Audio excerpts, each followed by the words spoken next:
Assalamualaikum warahmatullahi wabarakatuh.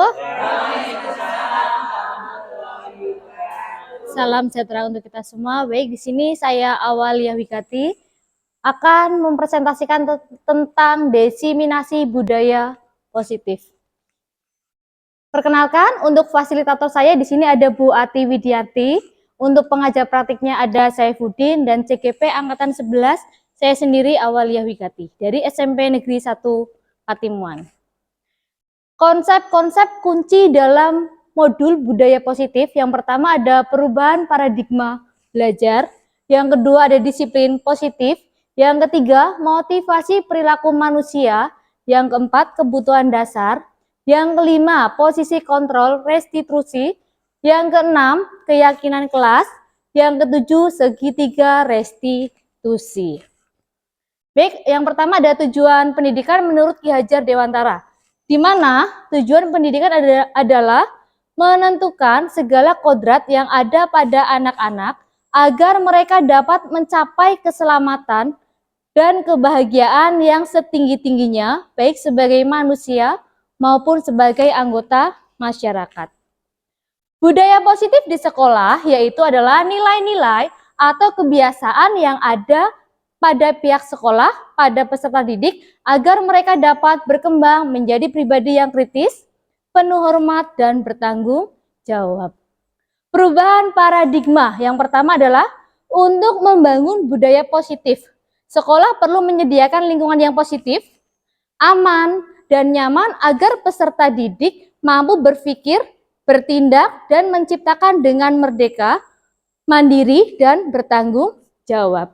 Yang kedua, lazim disiplin dikaitkan dengan kontrol.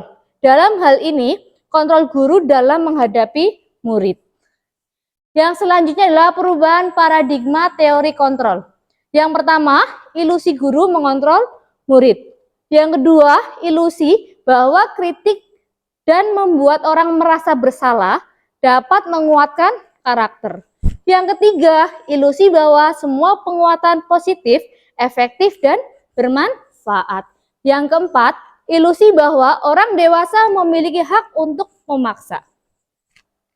Yang pertama, ilusi guru mengontrol murid. Pada dasarnya kita tidak dapat memaksakan murid untuk berbuat sesuatu jika murid tersebut memilih untuk tidak melakukannya. Nah, saat itu bentuk kontrol guru menjadi kebutuhan dasar yang dipilih murid tersebut. Teori kontrol menyatakan bahwa semua perilaku memiliki tujuan, bahkan terhadap perilaku yang tidak disukai. Yang kedua, ilusi bahwa semua penguat profil efektif dan bermanfaat, di mana penguatan positif atau bujukan adalah bentuk kontrol.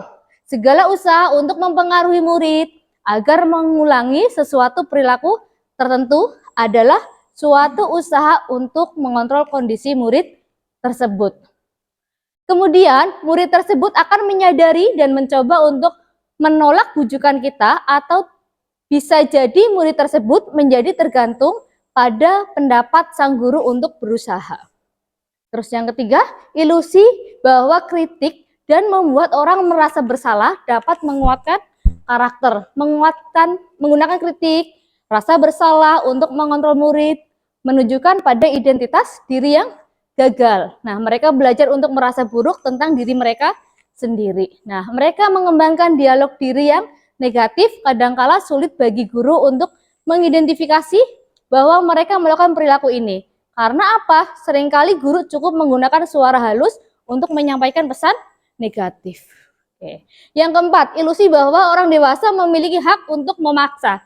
Di mana banyak orang dewasa yang percaya bahwa mereka memiliki tanggung jawab untuk membuat murid-muridnya berbuat hal-hal tertentu. Apapun yang dilakukan dapat diterima selama ada sebuah kemajuan berdasarkan sebuah pengukuran kinerja. Pada saat itu pula, orang dewasa akan menyadari bahwa perilaku memaksa tidak akan efektif untuk jangka waktu yang panjang dan sebuah perhubungan permusuhan akan terbentuk. Apa yang dimaksud dengan disiplin? Nah, di sini, apakah makna disiplin berasal dari bahasa Latin disciplina, yang artinya adalah belajar. Makna asal dari kata ini berkonotasi dengan disiplin diri dari murid-murid. Disiplin diri membuat orang menggali potensinya menuju sebuah tujuan apa yang dia hargai. Namun dalam budaya kita, makna kata disiplin telah berubah menjadi sesuatu yang dilakukan seseorang pada orang lain untuk mendapatkan kepatuhan. Nah, kecenderungan ini adalah hubungan kata disiplin dengan ketidaknyamanan. Bukan dengan apa yang kita hargai atau yang mencapai suatu tujuan yang mulia. Baik, di sini ya, disiplin adalah kemampuan memerintah diri dalam mengontrol dan menguasai diri untuk memilih tindakan yang mengacu pada nilai-nilai kita hargai dengan penuh tanggung jawab tanpa perintah orang lain. Oke, maksud dari nilai-nilai yang kita hargai adalah ada nilai kebijakan. Nah, nilai-nilai kebijakan di sini biasa kita kenal dengan istilah profil pelajar Pancasila. Nah, di mana yang pertama adalah beriman, bertakwa kepada Tuhan yang Maha Esa dan berakhlak mulia. Yang kedua, mandiri. Yang ketiga, bernalar kritis. Yang keempat, berkebinekaan global. Yang kelima, bergotong royong. Dan yang keenam adalah kreatif. Baik, untuk teori motivasi perilaku, di sini ada dua.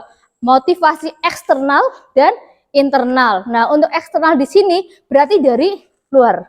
Nah, contohnya, yang nomor satu, untuk menghindari ketidaknyamanan atau hukuman, apa yang akan terjadi apabila saya tidak melakukannya. Nah, ini adalah motivasi eksternal. Sedangkan yang kedua, untuk dapat imbalan dari orang lain atau institusi apa yang saya dapatkan apabila saya melakukannya.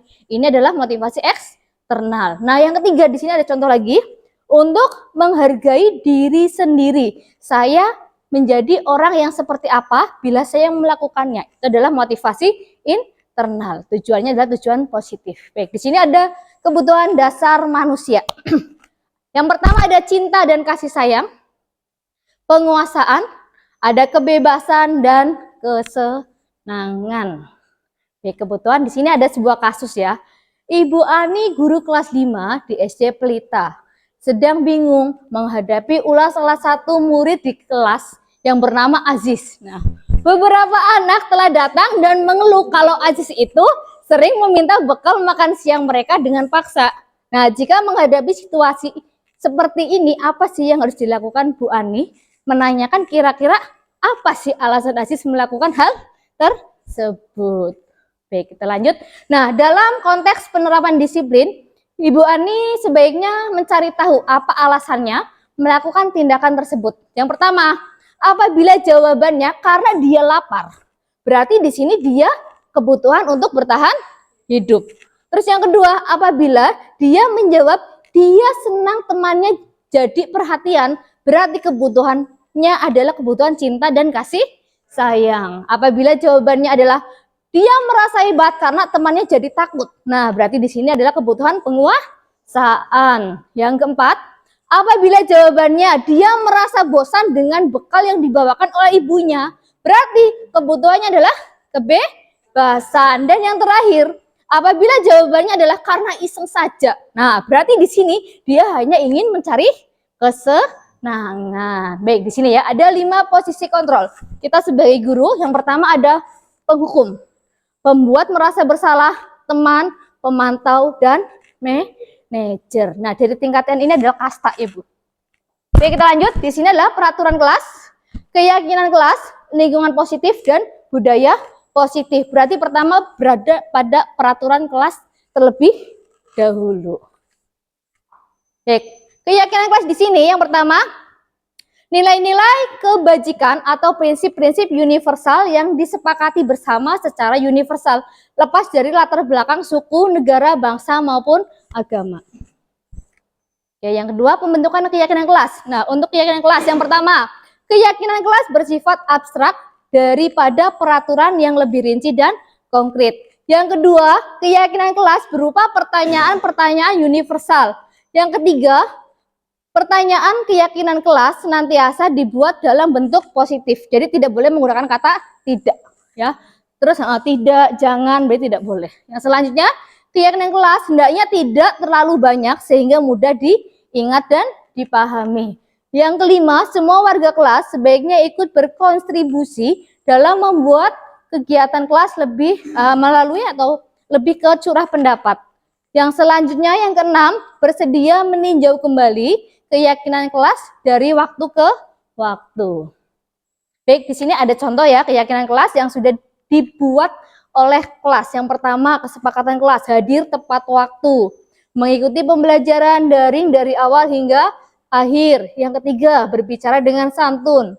Yang keempat, jika tidak mengikuti pelajaran dikarenakan sakit, ada kepentingan keluarga, sebaiknya dikomunikasikan kepada guru. Terus yang kelima, mengumpulkan tugas tepat waktu. Baik, di sini ada segitiga restitusi. Tujuannya adalah menciptakan kondisi bagi murid untuk perbaikan kesalahan mereka sehingga mereka bisa kembali pada kelompok mereka dengan karakter yang lebih kuat. Melalui restitusi, guru dapat yang pertama membantu murid menjadi lebih memiliki tujuan, disiplin positif, serta memiliki dirinya setelah berbuat salah. Yang kedua, membantu murid untuk jujur pada diri sendiri. Yang ketiga, memberikan penawaran bukan paksaan. Baik, di sini ada segitiga restitusi. Yang pertama adalah kita menstabilkan identitas dulu. Setelah itu validasi tindakan yang salah. Terus yang terakhir adalah menanyakan keyakinan. Baik, tahapan yang pertama menstabilkan identitas. Membuat salah itu tidak apa-apa. Yang kedua, pernyataannya tidak ada manusia yang sempurna. Yang ketiga, saya juga pernah melakukan kesalahan seperti itu. Yang keempat, kita bisa menyelesaikan ini. Yang kelima, di sini Bapak tertarik mencari siapa yang salah, tapi Bapak ingin mencari solusi dari permasalahan ini. Yang terakhir, kamu berhak merasa begitu.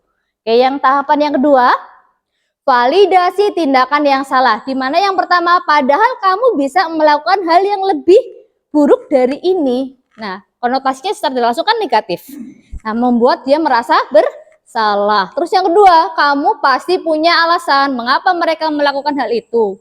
Yang ketiga, kamu patut bangga pada dirimu sendiri karena kamu telah melindungi sesuatu yang penting buatmu. Tahapan yang ketiga, menanyakan keyakinan apa yang kita percaya sebagai wali kelas atau keluarga.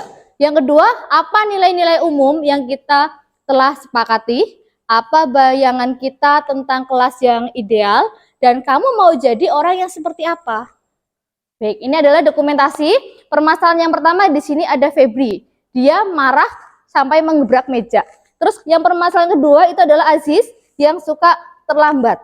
Nah, ini untuk penyelesaiannya menggunakan segitiga restitusi. Baik, sekian presentasi dari saya. Terima kasih. Akhir kata, wassalamualaikum warahmatullahi wabarakatuh. Oke, selamat siang.